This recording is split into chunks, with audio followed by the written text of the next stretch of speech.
What's up guys, Celestia here again, bringing you another guide. This time it's a guide in prep for hard mode if some of you guys aren't there yet.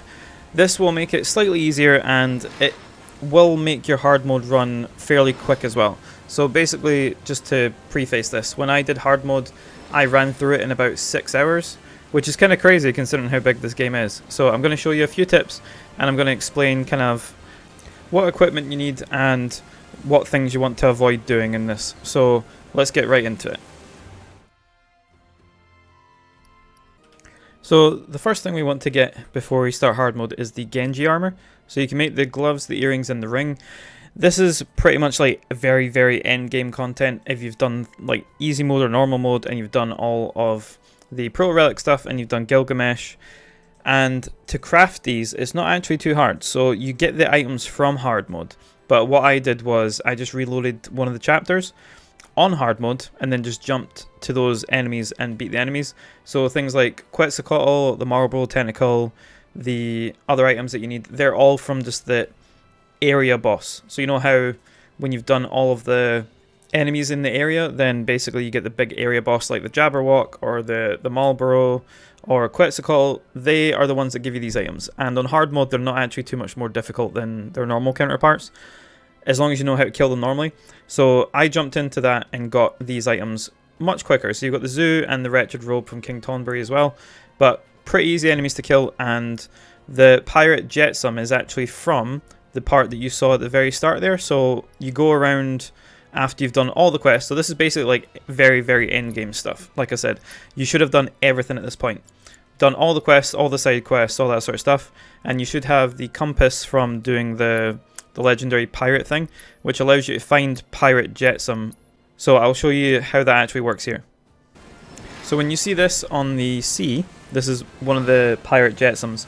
There is a very limited amount of these. I think I actually managed to get like 16 or 18 the entire playthrough, and it allows you to craft certain items like the Genji armor. So that's kind of how this works. The Genji armor is very good. You have the Genji gloves, which give you break damage limit, so any character that wears that, as we've seen in my other videos, you can break the 9999 damage limit and you'll do crazy amounts of damage with magic builds and things like that. So you want to make sure you have that for the hard mode playthrough because it will make it 10 times easier.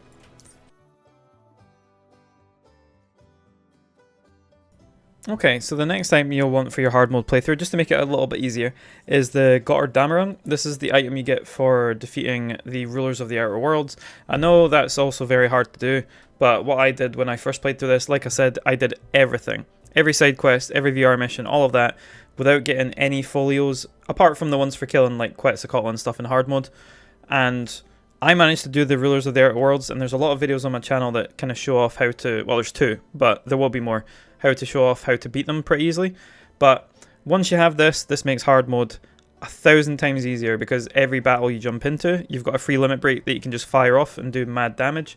Also, it does actually factor into some other things I'm going to show you in this little hard mode guide tutorial thing, which allows you to couple it with other things which make a crazy build, which I'm pretty sure I touched on in some of my other videos for some of the VR trials. But basically, make sure you have this for hard mode because it's a very good item.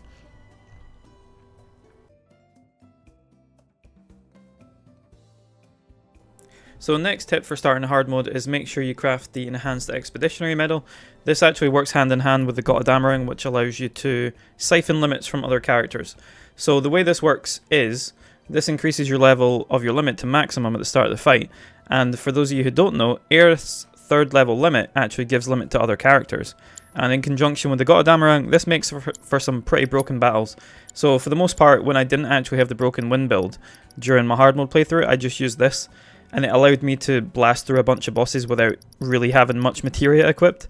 So I will show you kind of how it works with the Gdamarun and how the limit siphon mechanic works. I'm pretty sure I mentioned it in a previous video about kind of sending limits to other characters. You can also increase the limit level of your other characters, but usually you have to do like the synergy abilities to get them up. So if you have someone like Aerith and Tifa, or Aerith and Barret and Cloud, I believe, you can usually increase the limit pretty quickly for Cloud and have him have finishing touch. But I will kind of show you how the limit siphon ability works. So starting off on the Titan fight, just so you guys can see this. So Cloud will start with a limit because he has the Gdamarun equipped, and Aerith has the Expeditionary Medal equipped, so she's going to siphon Cloud's limit right now. And she has her level 3 limit, which gives limit to everybody else. So now, once her animation goes off, give it a second because it's a very long animation, they now have their limits. So then what Aerith can do is she can build up another bar of ATB, siphon the limit from one of the people, and the other person can use their limit. Which is actually kind of crazy that you can just rinse and repeat this. So at this point what you would do is, if you're having a longer fight, usually you would use a synergy ability to level up one of your character's limits. So they have level 2 or level 3 limit, and then they can use their more powerful limits constantly. Because Aerith will just absorb the limit from the other character, and then the one character can just keep blasting their limit. And it's pretty nutty how much damage you can do by doing this.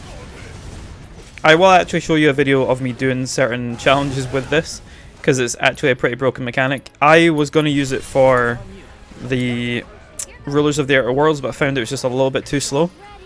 But yeah, that's kind of how it works. So you have the limit siphon ability materia, you have the Gdamarun on, and you also have the Expeditionary Medal on Aerith. She will siphon Cloud's limit because he has it right away, and then just start casting the limit on everybody else.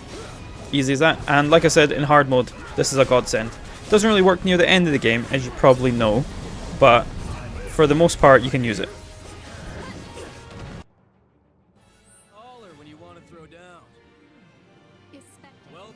So this tip might seem kind of self-explanatory, but you want to make sure you have all of your materia maxed out as far as possible. If you don't really use certain materia, I wouldn't recommend maxing it out, but for the most part what I did was I just went into the Colosseum in the gold saucer like this, did this way, which is actually up as a video on my channel.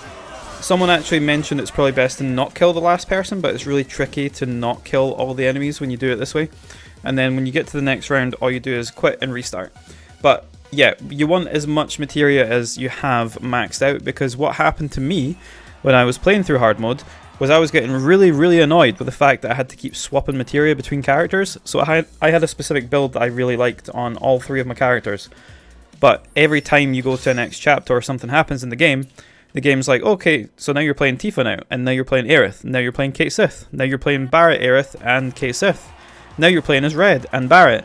And it gets very annoying swapping materia between people. So if you have a bunch of materia maxed out, you can just give every character a decent set of materia and just leave them like that.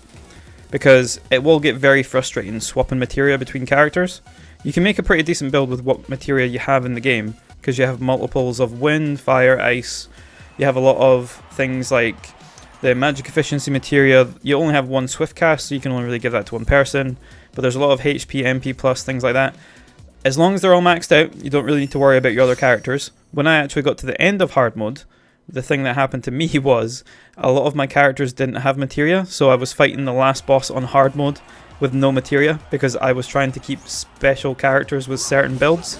So don't do that. So that's why I'm making these tips, because I want you guys to have the smoothest ride as possible, and maxing out all the materia, as much as it maybe takes like an hour or two, it's best to get it done.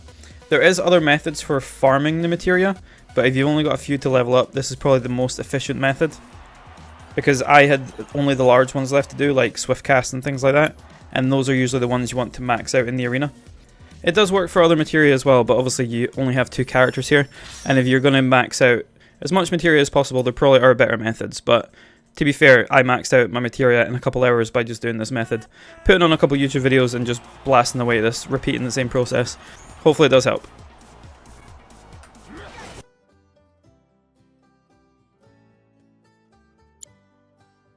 Okay, and for the last tip, do not reset your quest data. So I cannot stress this enough. When you jump into hard mode, just make sure that all your quest data is the same.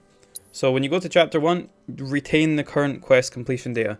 This will make your run so much faster. Like, I completed hard mode in about 6 hours by doing this.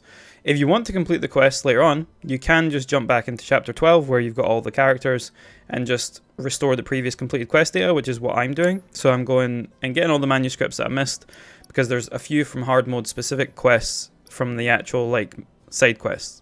But to actually blast through the game, just retain your current quest data, because then what will happen is anytime that you're about to go to a certain area and you've got a main quest to do, usually there would be like a small side quest that you'd have to do in order to trigger the main quest to go forward.